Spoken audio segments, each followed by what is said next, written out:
going on, guys? Finishing up some pull-ups here. Always trying to get a little bit sturdier, a little stronger.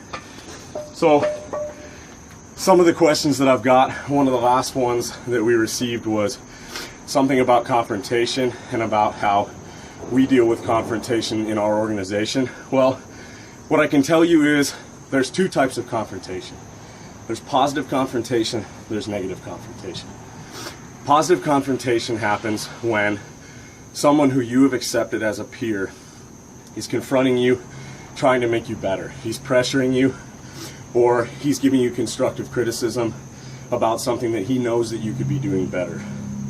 Negative confrontation is when someone who you've not accepted as a part of your peer group is confronting you about something in an aggressive way, and he's trying to pressure you to do something in his interest, not in your interest. So, because of that idea, there's two types of confrontability. One, in your peer group, is positive confrontability. If you're the kind of person who throws an ego fit every time someone confronts you about something because your pride is too high, then that's a sign of weakness. It's too much pride, too much ego. So you want to be confrontable to your peers because you're recognizing they're your peers and they're trying to help you in a situation, trying to help you get better. Being confrontable to people outside of your peer group is a sign of cowardice, it's a sign of weakness. What it means is that you're allowing yourself to be confronted and you're either justifying or explaining or worse, apologizing and backing down from people who have not your best interests in mind. They're trying to do this and confront you to intimidate you, to punk you out, to make you look like a bitch, or to already have the upper hand if things escalate to a physical situation. So that's our different kinds of confrontability and confrontation. So how to deal with positive confrontation is to be confrontable. Now, you know, there's going to be a lot of situations where your ego's going to jump up at the very beginning and you're going to be like, man, who the fuck are these people? You know, why are they giving me shit over this or that? But you got to remember, these are your chosen peers.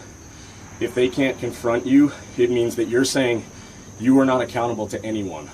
Okay, which is the exact opposite of honor. You're saying that you don't care about the opinions of your peer group, which means you don't care about your tribe, you don't care about your peer group, you don't care about your crew.